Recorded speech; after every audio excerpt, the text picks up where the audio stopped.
Welcome to My Two Cents with Ellis Rodriguez. And some of y'all being disrespectful. My brother just called me today. I'm talking to Okasito on the phone, and he was like, "Hey man, it was good to see you at New Year's. You should maybe write some jokes about that." Well, I did, Okasito. I did make some jokes about it, but apparently my old brother is too good to watch my cartoon show on YouTube. Alright, because he has to take care of his family and he has a job and responsibilities. Whatever, Okasito. I did make jokes about New Year's. Go back and watch the damn show. Like Gary Busey always says. Don't tell me what I'm not doing when I'm doing what you think I'm not doing. Anyways, let's switch to a topic that I love talking about, stand-up. We can talk about stand-up comedy all day, every day. But today, I'm handling a listener request, and that comes from a young comedian that I actually really like, Mr. Jordan Quattlebaum, a.k.a. Quaddle Nuts, a.k.a. Sir Quats a lot. And he writes in, let's see if I have any food for quats. Jordan Q. Baum. What's your 2 cents on becoming a comedian, and how was it for you to get started? Well, asking you shall receive, you emo looking baby beast. Let's talk shop. This episode of My Two Cents with Ellis Rodriguez was brought to you by your local neighborhood taco truck. Give me some cheesy chicken chimichangas, chico. All right, the first piece of advice, and I mean this from the bottom of my heart. Don't do it. Okay? I'm dead serious about this. If you can do anything else, do that. Okay? Be a bus driver. Give out happy endings at a seedy massage parlor. Dig ditches. This is not lip service, okay? If you have any respect for your soul, if you have any self-esteem, if you want to give your guts any chance of finding contentment in this life, do not do stand-up comedy. I think that is good advice for your life, and that leaves more stage time for me, which at this point is harder to find than like 11,780 votes in Georgia. I think the best way to recruit stand-up comedians is the way you recruit Marines. All right? You tell them, this is the worst thing you will ever do in your life. It will be full of pain and misery. If they're dumb enough to keep doing it, they're probably going to be great at it. So, Quaddles, you got a two-part question, all right? In the first part, my 2 cents on becoming a comedian. You got to move. You got to move to Vegas, or you got to move to some probably conservative place that's not really doing the mask thing and doesn't care, because everything, every stage has been shut down, and it's been forcing comics, I think, toward what the solution has been for some time, probably since Dane Cook, and that is go online. Because as comics, we've been seeing the online personalities start to come in our area and start filling out seats and start pulling crowds, and now they're trying to do stand-up, but really they're like a YouTube personality, right? Well, now it's us going into their space. And as far as that's, I ain't got no advice for you. Why don't you give me some advice, bro? I see you blowing up on TikTok. What's your secret? Everybody focus on your YouTube. Focus on just get on the gram. All right? TikTok, TikTok, TikTok, TikTok. The second part of the question is, what was it like for me coming up? It was magical, man. I remember the first time I ever did stand-up. And I had been writing for 6 months, and I had read 4 books. And I put together my 5 minutes on go up on stage. Actually, I did 10 minutes, I think. I remember this out-of-body experience, just looking out at the crowd and going, oh yeah, this makes sense. This is where I belong. Like not just an exhilaration from the rush of performing, but just like this explains me. This explains me. This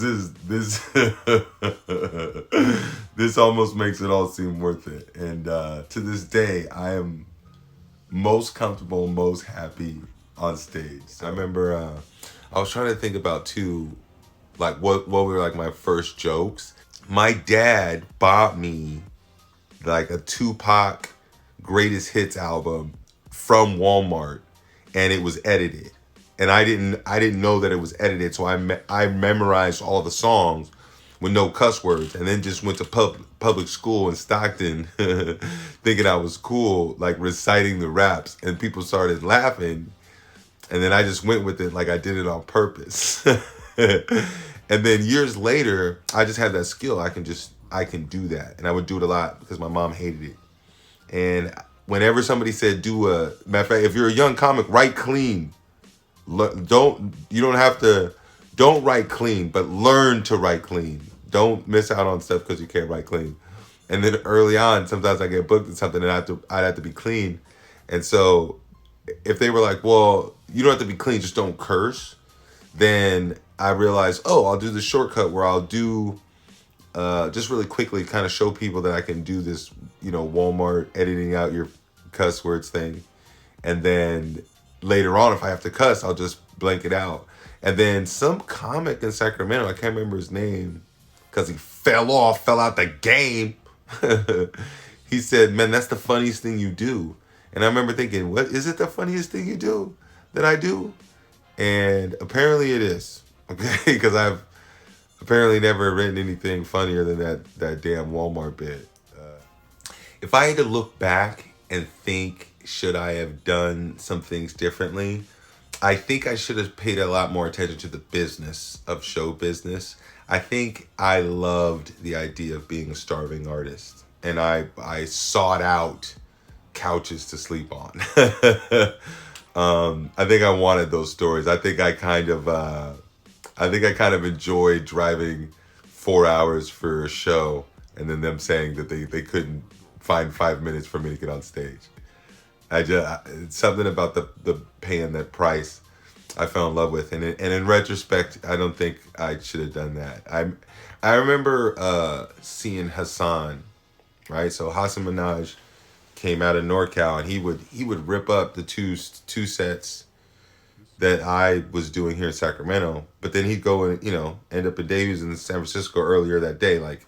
And I remember he was telling all of us like, oh, you should start an email list, and you should. And I was like, yeah. And now he's Hassan Minaj, and I'm Ellis Rodriguez. But to each their own. I guess looking back, if I had to learn anything, I'd say it's that take care of your business. All right. But one of the things that I do want to say is that it's not just a new class of comedians coming in, and you're Quaddles, you're kind of younger, so you might fit into this category, but you from Stockton, so you definitely don't. But we in a lot of scenes, I start to see that something that's changed since the time I started was the good set. Okay, you could do comedy for 3, 4, 5, 10 years. And the real hitters in your town would never say good set because you're not murdering. You're doing good, you're doing all right, but you're not murdering, and you're not murdering consistently. And when the old heads used to be like, yo, good set, like that meant something. That meant something. Like, for instance, this is the story. So BT Kingsley started doing comedy. I think it was BT. I started that room at Touch of Class. And I started going for the first couple of weeks. And I thought I was helping my mans out because he had just started the room. So he was trying to make sure a lot of comics was coming through there. And I felt like I was helping him build the room. But then after a few weeks, like he had that place packed. And they thought your boy was garbage. They weren't trying to hear it. So I kept going to the room just to crack it, just so I could be funny at Touch of Class. And I was doing all right. And then BT's like, yo, we about to have this competition. You should come to the competition. And I'm like, dude, I ain't gonna be in your competition, man. I'm not gonna win. But I had this joke, right? And I can't even remember. I can't remember how the joke goes, but I renamed my penis or something like that. And BT used to every single week he was selling raffle tickets for like Girl Scout cookies or something. I don't remember what it was, but it was support a good cause. And he would scream at him, like the audience every time. He'd be like, yo, every time I say raffle tickets, I need all the ladies in here to say, ooh, raffle tickets. So he'd run in his mouth, blah, blah, blah, blah, blah, and he'd be like, raffle tickets. And then every chicken there would go, ooh, raffle tickets. And I had some tired joke that they had heard like 100 times. So when I get up there, they already rolling their eyes when I start to get to the punchline. And I say, and I named my dick raffle tickets. And Pavlovian, like half the chicks in there just went, ooh, raffle tickets. And then I started cracking up. The crowd like erupts. It's the only thing I said that was funny in the whole set. And right then, Dugard stands up and goes, man, that's funny. and that was the first and only time Dugard ever liked me. Because you had to earn it.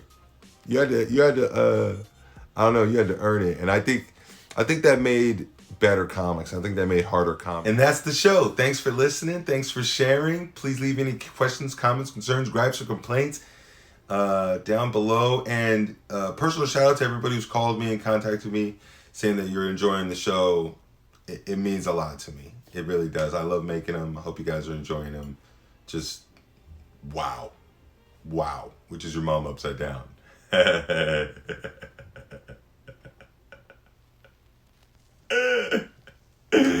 It's wow is your mom. Wow is your mom upside down, because yeah, whatever. Melida, I'm leaving. No! No. Yes.